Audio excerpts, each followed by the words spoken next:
നമ്മൾ ഒത്തിരി പ്രാർത്ഥനകളൊക്കെ ചൊല്ലിക്കൂട്ടാറുണ്ട് മാതാവിൻ്റെത്. ഈ സ്വർഗത്തിലേക്ക് പോകുന്നുണ്ടോ? അമ്മ ഞാൻ സ്നേഹിക്കുന്ന നല്ല പ്രാർത്ഥനയാണ്. ആവേ മരിയ പരിശുദ്ധൻ പരിശുദ്ധൻ എന്നൊക്കെ നമ്മൾ പ്രാർത്ഥിക്കാറുണ്ട്. മനോഹരമായ പ്രാർത്ഥനയാണ്. ഈ പരിശുദ്ധൻ എന്ന പ്രാർത്ഥനയാണ് ഏറ്റവും ഉയർന്ന പ്രാർത്ഥന. വെളിപാട് 4 പറയുന്ന നിരന്തരമായിട്ട് മാലാഖമാരെ പരിശുദ്ധൻ ഉരുവിട്ടുകൊണ്ടിരിക്കുകയാണെന്നുള്ളത്. പരിശുദ്ധൻ്റെ പ്രത്യേകത ഹല്ലേലൂയ എന്ന് പറഞ്ഞാൽ ഞങ്ങളെ സ്തുതിക്കുന്നു എന്നാണ്. അത് നാമമല്ല, പരിശുദ്ധ ദൈവത്തിൻ്റെ നാമം കൂടിയാണ്. സാത്താൻ്റെ പേടിയുള്ള 2-3 പേരുകളാണ്.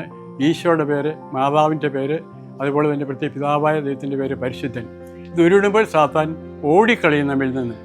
അത് പ്രത്യേകിച്ച് മരിയ ഭക്തനായ തോമസ് അക്കംബീസ് അദ്ദേഹത്തിൻ്റെ ക്രിസ്ത്യാനികളെ പറ്റി കേട്ടിട്ടുണ്ട്. അദ്ദേഹം വേറൊരു പുസ്തകം എഴുതിയിട്ടുണ്ട്, മരിയാനുകരണം എന്ന പുസ്തകമാണ്. മനോഹരമായിട്ട് അദ്ദേഹം പറയുന്നത്, ആവേ മരിയ എന്ന് ഞാൻ ചൊല്ലുമ്പോൾ സ്വർഗവാസികൾ സന്തോഷിക്കുന്നു, ദുഷ്ടാരികൾ ഓടിയകലുന്നു എന്ന് പറയുന്നുണ്ട്. എൻ്റെ ഹൃദയത്തിൽ വലിയ ആനന്ദമുണ്ടാകുമെന്ന് പറയുന്നുണ്ട്. പ്രിയപ്പെട്ട നല്ല പ്രാർത്ഥനയാണ് ആവേ മരിയ പരിശുദ്ധൻ പരിശുദ്ധൻ. മാതാവിനുடைய ത്രിത്വത്തെ സ്തുതിക്കുന്ന പ്രാർത്ഥന നമ്മുടെ അഗ്രഹങ്ങളുണ്ടായിരിക്കട്ടെ, ജോലി ചെയ്യുമ്പോഴും നടക്കുമ്പോഴും ഒക്കെ. അതുപോലെ അമ്മയെ ഞാൻ എങ്ങനെ സ്നേഹിക്കുന്നു, ഈശോ അമ്മയെ സ്നേഹിക്കുന്നു. ഇതൊക്കെ കൊച്ചു പ്രാർത്ഥനകൾ എൻ്റെ അമ്മേൻ്റെ യാതൊന്നും നിങ്ങൾക്കറിയാം. ഇതൊക്കെ മാതാവിൻ്റെ സാന്നിധ്യത്തിൽ വളർത്തുവാൻ നമ്മളെ വളരെ സഹായിക്കുന്ന കുഞ്ഞു പ്രാർത്ഥനകളാണ്, നമുക്കറിയുകയും ചെയ്യാം. പ്രിയപ്പെട്ട നമ്മെ സംബന്ധിച്ചുള്ള പ്രാർത്ഥന, ദൈവത്തെ സ്നേഹിക്കുന്നു എന്ന് പറയുമ്പോൾ ചിന്തയിൽ നിന്ന് അതിരിൽ കൂടെ പകർന്നു പോകത്തേ ഉള്ളൂ. ദൈവത്തെ സ്പർശിക്കത്തില്ല, നമ്മളെ സ്പർശിക്കത്തില്ല. ദൈവത്തെ പെട്ടെന്ന് സ്പർശിക്കുവാൻ നല്ലൊരു മാർഗ്ഗം നമ്മൾ പറഞ്ഞു തരാം. ഞാനിവിടെ ഒരു വൈദികനായ സമയത്ത് ഇവിടെ വന്ന് പ്രായമുള്ളൊരു അച്ഛനുണ്ടായിരുന്നു, വേലാറ്റച്ഛൻ. എല്ലാ ദിവസവും രാവിലെ പുള്ളി ഇവിടെ നിന്ന് ഉണ്ണിശയ്ക്ക് മുമ്പ് കൊടുക്കുന്ന ഞാൻ കേട്ടിട്ടുണ്ട്. വൈകുന്നേരം ഉണ്ണിശയ്ക്ക് മുമ്പ് എടുത്തിട്ട് പോകുമായിരുന്നു. അദ്ദേഹത്തിൻ്റെ വിശ്വാസം ഈശോ തന്നെ ഇവിടെ നിൽപ്പുണ്ട്. അത് ശരിയല്ലേ? ഒരു സിമ്പിൾ ഫെയ്ത്ത് പ്രാർത്ഥനയല്ലേ? ദൈവം എപ്പോഴും നമ്മുടെ മുൻപിൽ നിൽപ്പുണ്ടല്ലോ. നമ്മുടെ വീട്ടിലൊരു കുഞ്ഞിനെ നമ്മൾ ഇവിടെ ചുംബിക്കുമ്പോൾ കുഞ്ഞ് വിളിയില്ലല്ലോ, അത് ഭാവനയല്ലേ? ഈശോയും മാതാവ് പിതാവും എല്ലാം ഇവിടെ ഉണ്ട്. ത്രിത്വത്തിൻ്റെ പ്രതീകമാണ്. ഇവിടെ ഈ ചിത്രം കാണുമ്പോഴത്തേക്ക് സ്വർഗസ്വനായ പിതാവിനെയും അതുപോലെ തന്നെ പരിശുദ്ധാത്മാവിനെ ഈശോയും നമുക്ക് ഓർക്കാൻ സാധിക്കത്തില്ലേ? ഇവിടെ പരിശുദ്ധ അമ്മയുണ്ട്, ഈശോ ഉണ്ട്, ഉണ്ണീശോയുണ്ട്. എന്തുകൊണ്ട് നമ്മൾക്ക് സ്നേഹം കൊണ്ട് കൊടുത്തുകൂടാ? ത്രിത്വം നമ്മുടെ മുമ്പിൽ എപ്പോഴും ഉണ്ടല്ലോ. അൾത്താരയിൽ അച്ഛൻ പ്രവേശിച്ച് ആ അൾത്താരയിൽ പ്രവേശിച്ച് കഴിയുമ്പോഴത്തേക്ക് നടുക്കച്ഛൻ ചുംബിക്കുന്നുണ്ട്, പിതാവിനെ ചുംബിക്കുന്നുണ്ട്. ഇടതുവശത്ത് ഈശോയെയും പരിശുദ്ധാത്മാവിനെയും. യഥാർത്ഥത്തിൽ നമ്മൾ ഈ പരിപാടിയൊക്കെ പാടുമ്പോഴത്തേക്കിന് 3 പേര് മുമ്പിൽ നിൽപ്പില്ലേ? നമ്മളിവരെ പാടിപ്പോയാൽ മതിയോ? എന്തുകൊണ്ട് നമ്മൾക്ക് അവിടെ കാര്യങ്ങളൊന്നും നിത്യം ചുംബിച്ച് പ്രാർത്ഥിച്ചുകൂടാ? സ്നേഹം കൊടുത്ത് പ്രാർത്ഥിച്ചുകൂടാ? അങ്ങനെ പ്രാർത്ഥനയാണ് ഏറ്റവും നല്ലത്. നിങ്ങൾ തിരിച്ചറിയണം. ചുംബിക്കാൻ നമുക്ക് അവകാശമുണ്ടോ എന്നൊരു ചിന്ത നമ്മളുണ്ടാകാം, ചോദ്യം ഉണ്ടാകാം. ബൈബിളിലെ 2-ാം സങ്കീർത്തനത്തിൽ 12-ാമത്തെ വാക്യം പറയുന്നുണ്ട്, വിരയിലൂടെ ഒരു പാദം ചുംബിക്കുവാൻ പറയുന്നുണ്ട്. പക്ഷേ പുതിയ നിയമത്തിലേക്ക് വന്നപ്പോൾ ഈശോ മനുഷ്യനായപ്പോൾ ഗ്രീശൻ ശമയനോട് അത് ഈശോ പറയുന്നുണ്ട്. ലൂക്ക് 7-ൽ കാണാം, നീ എന്നെ ചുംബിച്ചില്ല എന്ന് പറയുന്നുണ്ട്. ആ ഗ്രീശൻ്റെ കടമയായിരുന്നു. അതിഥി വീട്ടിൽ വരുമ്പോൾ ഓടിച്ചെന്ന് കെട്ടിപ്പിടിച്ച് ഈ കവളി ചുംബിക്കുന്ന രീതി ഉണ്ടായിരുന്നു. ശിഷ്യന്മാരൊക്കെ അങ്ങനെ ചെയ്യുമായിരുന്നു. യഹൂദ കഷ്ടമായിരുന്നു, അതവൻ ചെയ്തില്ല. അതുകൊണ്ട് നമുക്ക് അന്നത്തെ കാലത്ത് ശിഷ്യന്മാർക്ക് ചെയ്യാൻ സാധിച്ചു. പരിശുദ്ധ അമ്മ ഉണ്ണീശോയെ മടിയിരുത്തി ചുംബിക്കുമ്പോൾ ഇത് പിതാവായ ദൈവമാണ്, ഈശോയാണ്, പരിശുദ്ധാവിന് മാതാവിന് അറിയാമായിരുന്നു. പിതാവിന് നമുക്ക് അവകാശം കിട്ടിയുണ്ട്, മക്കളെങ്കിലും അവകാശികളാണെന്ന് റോമൻസ് 8:14 പറയുന്നില്ലേ? നമുക്ക് അവകാശം കിട്ടിയിട്ടുണ്ട് ചുംബിക്കാനായിട്ട്. നിങ്ങൾ ചുംബിച്ചുകൊള്ളുക. ഖുർആൻ സ്വീകരിച്ച് കഴിയുമ്പോൾ പലരും ചോദിക്കാണ്ട് ആരാണ് ഹൃദയത്തിൽ വന്നത്? ഈശോ എന്ന് പറയാനുണ്ട്. ഈശോ മാത്രമല്ല, ത്രിത്വത്തിലെ 3 നമ്മുടെ ഹൃദയത്തിലേക്ക് വരുന്നുണ്ട്. നമ്മൾ ഖുർആൻ സ്വീകരിച്ച് കഴിയുമ്പോൾ എന്താ ചെയ്യേണ്ടതെന്ന് നിങ്ങൾക്കറിയാമോ? നമ്മൾ ആദ്യമായിട്ട് നമ്മൾ ചെയ്യണമെന്ന് വെച്ചാൽ പിതാവായ ദൈവത്തിന് സ്നേഹം കൊടുക്കണം. ഹൃദയത്തിലേക്ക് വെൽക്കം ചെയ്യണം സ്നേഹത്തോടെ. അവിടുത്തെ കാര്യങ്ങളൊക്കെ ചുംബിച്ച് പിതാവിനോട് പറയണം, പിതാവെ ഞാനെങ്ങനെ സ്നേഹിക്കുന്നു. എത്ര മനോഹരമായ പ്രാർത്ഥന! ഈശോ പിതാവിൻ്റെ നെറ്റിയും പിതാവിൻ്റെ കരങ്ങളും കവളും ചുംബിച്ചു. പിതാവിൻ്റെ മകനല്ലേ നമ്മൾ? ആ ബന്ധം നമുക്കുണ്ടാകും. സ്നേഹം കൊടുക്കുമ്പോൾ പിതാവിൻ്റെ സ്നേഹം നമ്മുടെ ഹൃദയത്തിലേക്ക് വരത്തില്ലേ? നമ്മൾക്ക് ആവശ്യം ഈശോയുടെ കൃപ, പിതാവിൻ്റെ സ്നേഹം, പരിശുദ്ധാൻ സഹവാസം എന്നല്ലേ നമ്മുടെ ആശീർവാദ പ്രാർത്ഥനയിൽ. അതിനുശേഷം ഈശോയെ വെൽക്കം ചെയ്തുകൊണ്ട് ഈശോയുടെ മുറിപ്പാട് നമുക്ക് ചുംബിക്കാൻ. മുറിയിൽ നിന്നതിലെ കൃപ ഒഴുകുന്നത് രക്തവും വെള്ളം ഒഴിയാതെ ആ മുറിപ്പാടുകളിൽ നിന്നാണ്. വെള്ളം പരിശുദ്ധാത്മാവും അതുപോലെ തന്നെ അത് രക്തം ജീവനുമല്ലേ? ഈശോയിൽ നിന്ന് നമുക്ക് സമൃദ്ധമായിട്ട് കിട്ടുമല്ലോ. നമുക്ക് പ്രിയപ്പെട്ടവരെ നമ്മൾ അങ്ങനെ ചെയ്യണം. ഈശോയെ ഞാനങ്ങനെ സ്നേഹിക്കുന്നു, ജീസസ് ഐ ലവ് യു. നെറ്റിലും മുറിപ്പാടുകളിലും തോളിലും മുറിപ്പാടിലും ഹൃദയത്തിലും 2 കൈപ്പത്തി അത്ര ചുംബിച്ചാൽ മതി. അകൃപ സമൃദ്ധമായിട്ട് ഒഴിയട്ടെ. 3ാമത് പരിശുദ്ധാത്മാവിന് ഈശോയുടെ രൂപമാണ്, പക്ഷെ മുറിവുകളില്ല. ആ ചിന്തിച്ചുകൊണ്ട് വിശുദ്ധാത്മാവിനെ സ്നേഹിക്കുന്നത് പോലെ നമുക്ക് അതുപോലെ തന്നെ ചുംബിക്കാം. വിശുദ്ധാത്മാവിൻ്റെ സാന്നിധ്യമാണ്, അമ്മയുടെ സാന്നിധ്യമാണ്. അമ്മയെപ്പോലെ ആശ്വസിപ്പിക്കുന്ന ബൈബിളിൽ പറയുന്നുണ്ട്. ഏഷ്യ അധ്യായത്തിൽ നമ്മൾ പറയുന്നുണ്ട്, 52-ാം അധ്യായത്തിൽ, പ്രിയപ്പെട്ടവർ വിശുദ്ധാത്മാ അമ്മയെപ്പോലെയാണ്. അമ്മയുടെ രൂപമാണ് പരിശുദ്ധാത്മാവിൽ, അമ്മയുടെ പ്രവൃത്തികളാണ് പരിശുദ്ധാത്മാവുന്നത്. ഒരു അമ്മയുടെ ഈ ത്രിത്വ സാന്നിധ്യം ഹൃദയത്തിൽ ലഭിക്കണം. നമ്മൾ യോഹന്നാൻ 14 അധ്യായത്തിൽ 24 വാക്യം, ഞങ്ങൾ വന്ന് നിങ്ങളുടെ ഹൃദയത്തിൽ വസിക്കും. ആ ത്രിത്വ സാന്നിധ്യം എപ്പോഴും ഉണ്ടായിരിക്കും. വല്ലപ്പോഴും കാര്യങ്ങൾ ഹൃദയത്തിൽ വെച്ച് എൻ്റെ പിതാവേ, എൻ്റെ ഈശോയെ പക്ഷേ സ്നേഹിക്കുന്നു, ഒത്തിരി സ്നേഹിക്കുന്നത് കൊച്ചു കുഞ്ഞുങ്ങളെ പോലെ പറയണം. ഇതിനുശേഷം തിരുക്കുടുംബം ഇവിടെ ഉണ്ട്. തിരുക്കുടുംബം ഔസേപിതാവ് മാതാവ് ഉണ്ണീശോയും ആ തിരുക്കുടുംബത്തിലെ പുത്രനായിട്ട് ജീവിച്ച പ്രത്യേകിച്ച് ചാവറച്ചൻ്റെ അനുഭവം തീരെ മരിക്കാൻ നേരത്ത് പറഞ്ഞു, തിരുക്കുടുംബം എൻ്റെ കൂടെ ഉണ്ടായിരുന്നു, ഞാൻ പാപം ചെയ്തിട്ടില്ല എന്ന് പറയുന്നു.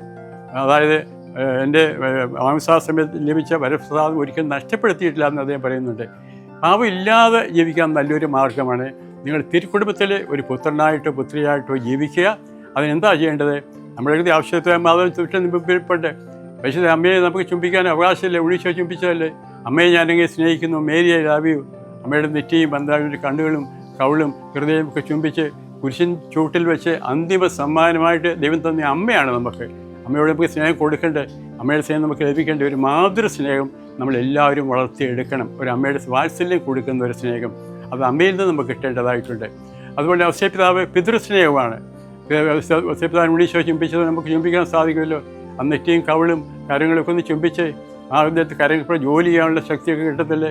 അദ്ദേഹത്തെ പോലെ തീഷ്ണമായിട്ട് മറ്റുള്ളവരെ സ്നേഹിക്കാനുള്ള കൃപാവ്, പരിപാലനം ആശ്രയിക്കാൻ, ഇതൊക്കെ നമുക്ക് കിട്ടും. ഒരു പിതാവിൻ്റെ സ്നേഹം മറ്റുള്ളവർ കൊടുക്കേണ്ടത് നമ്മുടെ അവകാശമാണ്. ഒരു സ്ത്രീയിലും പുരുഷനിലും അതുപോലെ ഇതിൻ്റെ കൂടെ ശിശു സ്നേഹവും കൂടെ വേണം, ശിശുത്വം വേണം. സ്വർഗ്ഗരാജ്യം പ്രവേശിക്കാൻ ശിശുക്കളെ പോലെയുള്ളവർക്കാണ് എളുപ്പം. ഈശോ തന്നെ പറയുന്നില്ലേ, ശിശുക്കളെയും ഗണിതം നിഷ്കളങ്കത നമുക്ക് കിട്ടും. കൊച്ചു കുഞ്ഞുങ്ങളെ പോലെ വർത്താനം പറയാൻ സാധിക്കും നമുക്ക്. ഉണ്ണീശോ അടുത്ത് നിൽപ്പുണ്ട്. മാതാവ് ചുംബിച്ചാൽ ഉണ്ണീശോ നെറ്റിയും ഉണ്ണീശോയുടെ കണ്ണുകളും കവിളും ചുണ്ടും കാര്യങ്ങളും ഹൃദയം ചുംബിച്ചാൽ എന്താ, അമ്മയോടെ ചുംബിച്ചല്ലേ.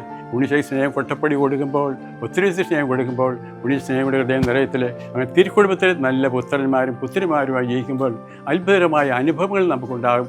ഇത് വലിയ പാഠം നമുക്ക് പഠിക്കുകയും ചെയ്യാം. കർത്താവ് തിരുക്കുടുംബത്തിലെ പുത്രനായിട്ടോ പുത്രിയായിട്ടോ ജീവിക്കാൻ കൃപാവരം നൽകട്ടെ. അങ്ങനെ ഒരു ശിശുത്വം, 3 മനോഭാവങ്ങൾ, യേശുവിൻ്റെ മനോഭാവങ്ങൾ, അതായത് പിതാവിൻ്റെ മനോഭാവങ്ങൾ, ഒരു അമ്മയുടെ ഇത് നിറഞ്ഞു നിൽക്കുന്ന വ്യക്തികളായി തീരുമെങ്കിൽ ഒരു കുറവ് നിൽക്കുണ്ടാകത്തില്ല. ഇതിൻ്റെ അനുഭവത്തിലേക്ക് കടന്നു വരുവാൻ ഈ പരിശുദ്ധ അമ്മയുടെ ജന്മദിനമൊക്കെ സമ്മാനമായിട്ട് ഞാൻ നൽകുകയാണ്. നിങ്ങൾ ഇത് വളരെ കാര്യമായിട്ടൊന്നും ധ്യാന സമയത്തും പരിസമയത്തും ചെയ്തു നോക്കും. അത്ഭുതങ്ങൾ നിങ്ങൾ സംഭവിക്കുവാനായിട്ട് തുടങ്ങും. ഈ ചിന്ത നിങ്ങൾക്ക് തീർച്ചയായും ശക്തി നൽകുന്ന വിശ്വസിക്കുകയാണ്. കാഴ്ചകൾ കണ്ട് നമുക്ക് സ്തുതിക്കാൻ സാധിക്കും. മനോഹരമായ പുഷ്പങ്ങളും നിറങ്ങളെല്ലാം ദൈവത്തെ സൃഷ്ടിയല്ലേ, അവിടുത്തെ സ്തുതിക്കാൻ സാധിക്കും. പ്രപഞ്ചത്തിലെ എല്ലാ വസ്തുക്കളും ദൈവം നമുക്ക് വേണ്ടി സൃഷ്ടിച്ചല്ലേ. ദൈവത്തിൻ്റെ അടയാളങ്ങളാണ്, അത്ഭുതങ്ങളാണ് ഇവയെല്ലാം കാണുന്നത്. പക്ഷെ കണ്ണുകൾ നമ്മൾ ദ്രവീക്കല് എന്ന് കർത്താവ് നമ്മെ പഠിപ്പിക്കുന്നുണ്ട്. നിങ്ങളുടെ കണ്ണുകൾ പാപകാരണമായി തീരുന്നെങ്കിൽ ചുഴുന്നെടുത്ത് കളയാൻ പറയുന്നുണ്ട്. അതായത് കണ്ണുകളുടെ വിശുദ്ധി കിട്ടുകയാണെങ്കിൽ നമുക്കൊരു 80%, 60% വിശുദ്ധി നമുക്ക് ജീവിതത്തിൽ കിട്ടും. കണ്ണുകളെ നമ്മൾ പരിപാലിക്കണം. ചിന്തകളെ, പാപങ്ങളുണ്ടാകാൻ സാധ്യതയുള്ള ചിന്ത കണ്ണുകളെ അധരങ്ങൾക്കൊടുക്കുകയാണല്ലോ. എന്തുകൊണ്ട് ചെറിയ പ്രാർത്ഥന ഞാൻ പറഞ്ഞു തരാം. രാവിലെ എഴുന്നേൽക്കുമ്പോഴും കട്ടിലിരുന്ന് പ്രാർത്ഥിച്ചു. അതുപോലെ തന്നെ പ്രത്യേകിച്ച് അതുപോലെ തന്നെ രാത്രി കിടക്കാൻ നേരത്തും കട്ടിലിരുന്ന് പ്രാർത്ഥിക്കാമല്ലോ. നിങ്ങളുടെ നെറ്റിയിൽ നിങ്ങളെ കുരിശ് വരയ്ക്കണം. ഈശോ അമ്മയെന്ന് പറയണം. മാതാവിൻ്റെ പേര് പറഞ്ഞു. ഈശോ കൃപയും മാതാവ് കൃപ നിറഞ്ഞവളുമാണ്. ആ സമയം നമുക്ക് വേണ്ടി പ്രാർത്ഥിക്കും. ഈ അനുഗ്രഹം നമുക്ക് കിട്ടും. ഈശോ അമ്മേ, എൻ്റെ ചിന്തകളെ വിശദീകരിക്കണമേ. ആ ചിന്തകളിൽ അടിഞ്ഞുകൂടിയ എല്ലാ അശുദ്ധിയും എല്ലാ നെഗറ്റീവ് ചിന്തകളും മറ്റൊരു മുൻവിധികളും മാറിക്കിട്ടാൻ വേണ്ടി കൃപ നമുക്ക് ലഭിക്കും. 2 കണ്ണുകൾ നമ്മൾ വരയ്ക്കണം. ഈശോയെ അമ്മേ, എൻ്റെ കണ്ണുകളെ വിശദീകരിക്കണമേ. കാരണം ഒരു പാപം ഉണ്ടാകാതിരിക്കാൻ വേണ്ടി, തെറ്റായ നോട്ടങ്ങൾ ഉണ്ടാകാതിരിക്കാൻ വേണ്ടി, തെറ്റായ മീഡിയാസിലുള്ള ചിലരെ കാണാതിരിക്കാൻ വേണ്ടിയൊക്കെ കൃപ നമുക്ക് ലഭിക്കേണ്ടത്. അതുപോലെ തന്നെ മൊബൈൽ തന്നെ ഈശോയെ അമ്മയെന്ന് ഒരു കുരിശ് രാവിലെ വരയ്ക്കുക. ദൈവത്തെ ഇഷ്ടമില്ലാത്തൊന്നും കാണത്തില്ല എന്ന് പറയണം. അപ്പോൾ അതുപോലെ ചുണ്ടുകൾ വരയ്ക്കുമ്പോൾ ഈശോ അമ്മയെ ചുണ്ടുകൾ വിശദീകരിക്കണം. എന്തെല്ലാം പാപങ്ങൾ ഉണ്ടാകുന്നുണ്ട്. കള്ളം പറയുന്നുണ്ട്, കുറ്റം പറയുന്നുണ്ട്, വിമർശിക്കുന്നുണ്ട്, ശാപവാക്കുകൾ പറയുന്നുണ്ട്, അരിശം സംസാരിക്കുന്നു. ഇതൊന്നും നമുക്ക് ചെയ്യാൻ പാടുള്ളതല്ല. ഇതെല്ലാം പ്രമാണ ലംഘനമാണെന്ന് തിരിച്ചറിയണം. ആരെയും കുറ്റം എന്ന് പറഞ്ഞാൽ കൂടെ ഒരിക്കലും കുറ്റം പറയരുത്. സാത്താൻ്റെ ഏജൻ്റായി തീരും നമ്മൾ ചെയ്യേണ്ടത് എന്താണ്? കേട്ടിട്ട് പറയാൻ നമുക്ക് ആ വ്യക്തിക്ക് വേണ്ടി പ്രാർത്ഥിക്കാം. ആ കുറവുകൾ നമുക്ക് എല്ലാവർക്കും ഉണ്ടല്ലോ, മാതാപിതാക്കന്മാർക്കും ഉണ്ടല്ലോ. അവരോട് നമുക്ക് കരുണ കാണിക്കാം. അതിൽ ഈശോ നമ്മെ പഠിപ്പിക്കുന്നതെന്ന് അവരെ പറഞ്ഞു വിടണം. ഹൃദയത്തിൽ വരയ്ക്കുമ്പോൾ ഹൃദയത്തിൽ മുഖ്യ പാപങ്ങളുണ്ട്. അഹങ്കാരം, അസൂയ, വെറുപ്പ്, അതുപോലെ തന്നെ പ്രത്യേകിച്ച് ഈ അശുദ്ധിയുടെ ഇവയെല്ലാം ഹൃദയത്തിൽ മാറേണ്ടതായിട്ടുണ്ട്. അരൂപിയിൽ മാറിപ്പോകണം. കരങ്ങൾ വരയ്ക്കുമ്പോൾ കരങ്ങൾ വിശുദ്ധി കിട്ടാൻ വേണ്ടി, പാവം ഉണ്ടായിരിക്കാൻ വേണ്ടി മാത്രമല്ല, കരങ്ങൾ കൊടുക്കുന്നവ കരുണയോടെ മറ്റുള്ള കൊടുക്കാൻ വേണ്ടി. ഇതെല്ലാം ഇന്ദ്രിയങ്ങൾ വിശുദ്ധീകരണം ആവശ്യമാണ്. നിങ്ങൾ തിരിച്ചറിയുക പ്രിയപ്പെട്ടവരെ. നമ്മുടെ ഇന്ദ്രിയങ്ങൾ അവയവങ്ങൾ കർത്താവിന് പരിശുദ്ധമായി സമർപ്പിക്കുവാനായിട്ടല്ല വലിയ ഉപദേശിക്കുന്നത്. ദൈവത്തിൻ്റെ ആലയമാണ് ശരീരം. ബോധ്യമായിട്ട് പരിശുദ്ധി എല്ലാ തരത്തിലും സ്വീകരിക്കാൻ കൃപാവരം ഈ പ്രാർത്ഥന തീർച്ചയായിട്ടും കിട്ടും. ഇതൊരു ബന്ധന പ്രാർത്ഥനയാണ്. ഉത്താരികൾ ബഹിഷ്കരിക്കുന്ന പ്രാർത്ഥനയോടെയാണ് ഈശോയുടെയും പരിശുദ്ധ അമ്മയുടെ നാമത്തിൽ സംഭവിക്കും. അത്ഭുതങ്ങൾ നിങ്ങൾ കാണുകയും ചെയ്യാൻ സാധിക്കും. പരിശുദ്ധ അമ്മ ഈശോയുടെ മുറിപ്പാടിൽ ചുംബിച്ച വ്യക്തിയാണ്. ഈശോയുടെ മുറിവിൽ നിൽക്കിയാൽ കൃപയൊഴുകുന്നത് ഞാൻ പറഞ്ഞല്ലോ. പരിശുദ്ധാത്മാവിനെയും ഈശോയുടെ ജീവനെയും നമുക്ക് ലഭിക്കാൻ ഏറ്റവും നല്ല മുറിവിൽ ചുംബിക്കുകയാണ്. യേശയ്യാപ്രവാചകം 50 അധ്യായത്തിൽ 5-ാമത്തെ വാക്യം, ഒരിക്കലും നിങ്ങളുടെ മനസ്സിൽ നിന്ന് മാഞ്ഞു പോകരുത്. അവൻ്റെ മുറിവുള്ളാൽ നാം സൗഖ്യം പ്രാപിച്ചു എന്നതാണ് കിടക്കുന്നത്. ഈശോയുടെ എല്ലാ ശരീരത്തിൽ മുഴുവനും മുറിവുകളായിരുന്നു. മുറിവില്ലാത്തൊരു സ്ഥലം ശരീരത്തിൽ ഇല്ലായിരുന്നു. അതാ പിലാത്തോസ് പറയുന്നത്, മനുഷ്യൻ എന്ന് പറയുമ്പോൾ ഈ മനുഷ്യൻ കണ്ടോ സഹതാപം ഇല്ല നിങ്ങൾക്ക് എങ്കിലും ഈ മനുഷ്യൻ നമുക്ക് ഫ്രീ ആയിട്ട് വിടാമെന്ന ചിന്ത വരുമെന്ന് പറയുകയാണ്. എങ്കിലും പ്രധാനപ്പെട്ട 5 മുറിവുകൾ, പാദത്തിലെ മുറിവ് നമുക്ക് ഒന്നായിട്ട് എടുത്താൽ മതി, ഹൃദയത്തിലെ മുറിവ് 2, നെറ്റിയിലെ മുൾമുടിയുടെ മുറിവ് 2, കൈപ്പിലെ 5 മുറിവുകൾ നമുക്ക് ചുംബിച്ച് പ്രാർത്ഥിക്കുന്ന ഒരു രീതി പറയാം. ഇത് ഒത്തിരി അനുഗ്രഹങ്ങളൊക്കെ ലഭിക്കാനുള്ള വലിയൊരു വഴിയാണ്. പരിശുദ്ധ അമ്മ ഈശോയുടെ മൃതശരീരം മടിക്കെടുത്ത് ചുംബിച്ചുവല്ലോ. അതാണ് ഈ വാക്യം അറിയാമായിരുന്നു. അതുപോലെ നമ്മൾ എന്താ ചെയ്യേണ്ടത്?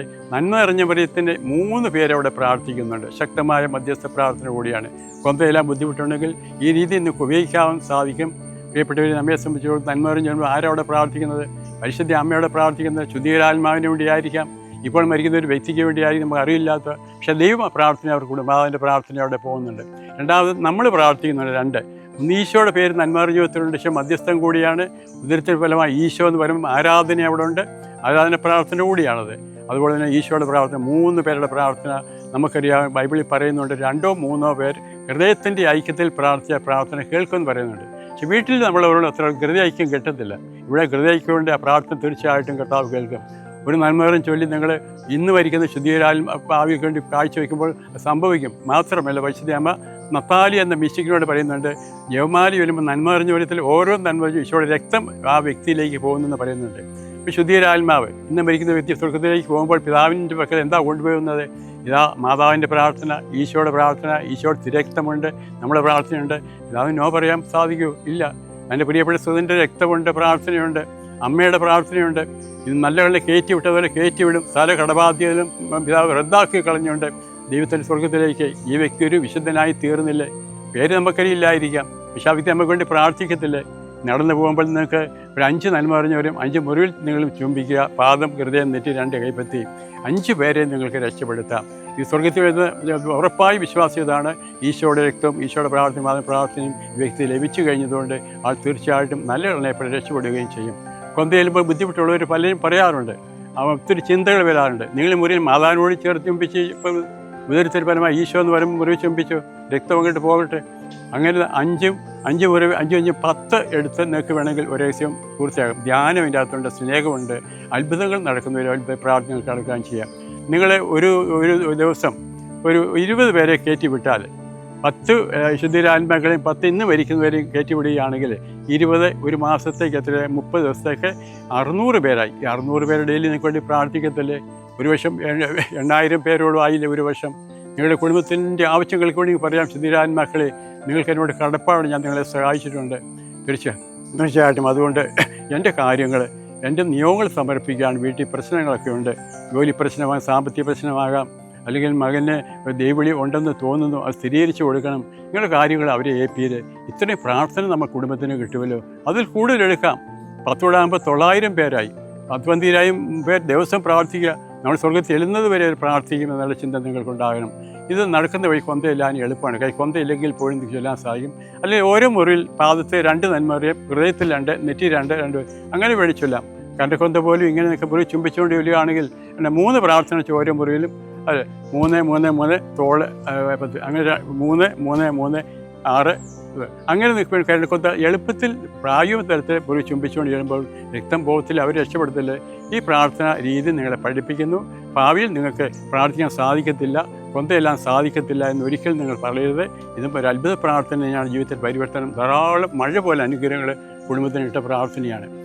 മറ്റൊരു കാര്യം കൂടി നിങ്ങളോട് പറയാൻ വേണ്ടി, കുരിശ് നമ്മൾ കാണുന്നുണ്ട് കേട്ടോ, സഹനം നമ്മൾ കാണുന്നുണ്ട്. ഉത്ഥാനീശോയുടെ കുരിശാണ്. ആ ഉത്ഥാനീശോയുടെ കാര്യത്തിലെ മുറിവുണ്ടായിരുന്നു. തോമാസ് നിൻ്റെ ഈ മുറിവെല്ലാം കണ്ടോ, കണ്ട് നിൻ്റെ വിരലിടുക എന്നൊക്കെ പറയുന്നില്ലേ. ഉത്താന ഇപ്പോഴും ആ മുറിവിടെ മഹത്വത്തിൻ്റെ ചിഹ്നമായി സൂക്ഷിക്കുന്നതാണ് നമുക്കറിയാം. പ്രിയപ്പെട്ടവരെ, സഹനം നമ്മുടെ ഹൃദയത്തിലുണ്ട്. ഈശോയുടെ സഹനം വെറുതെ ആയിപ്പോയിട്ടില്ല. അവർ കുരിശ് കിടന്നുകൊണ്ട് തൻ്റെ സഹനം പിതാവിന് സ്നേഹത്തോട് കൊടുത്തപ്പോൾ പിതാവ് സ്വീകരിച്ചത് സഹനമായിട്ടില്ല, കരുണയായിട്ടാണ്. ബലിയില്ല, കരുണയാണ്. നമ്മുടേതായ സഹനങ്ങളെ നഷ്ടപ്പെടുത്താതെ ആ ദൈവത്തിന് സമ്മാനമായിട്ട് നിങ്ങൾ കൂടാൻ സാധിക്കുമെങ്കിൽ എന്തും വേണ്ട അനുഗ്രഹങ്ങൾ നിങ്ങൾക്ക് കിട്ടും.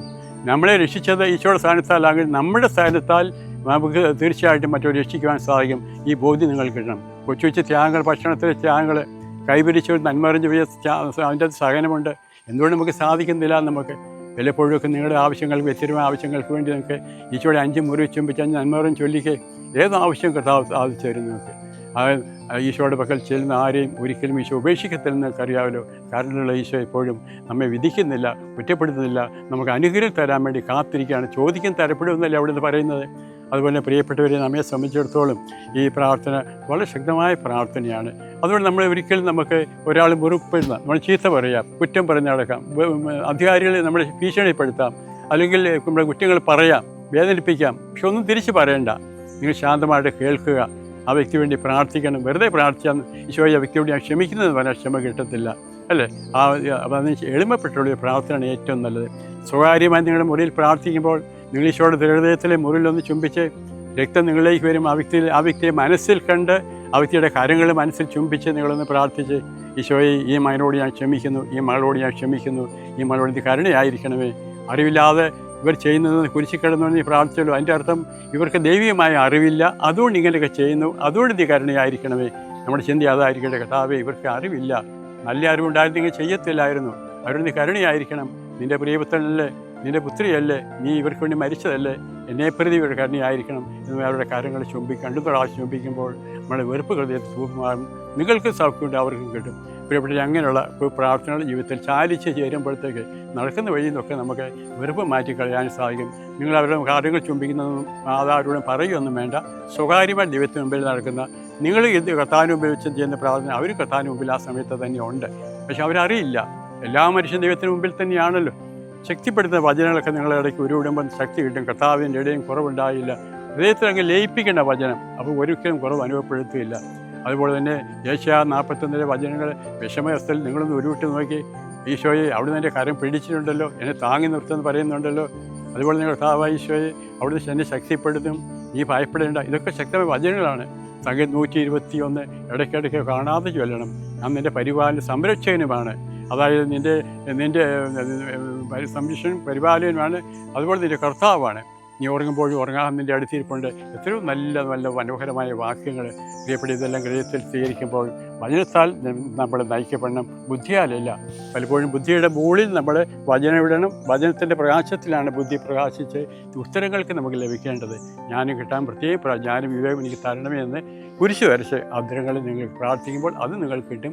ഈ അനുഗ്രഹങ്ങൾ മാതാവിന് സമ്മാനമായിട്ട് നിങ്ങൾക്ക് നൽകുന്നു. നിങ്ങൾക്കും നിങ്ങളുടെ കുടുംബത്തിനും അമ്മയുടെ അനുഗ്രഹം, സമാധാനം, ഈശോയുടെ സ്നേഹവും സമാധാനം ലഭിക്കട്ടെ ഞാൻ പ്രാർത്ഥിക്കുകയും ചെയ്യുന്നു. എല്ലാവർക്കും നന്ദി.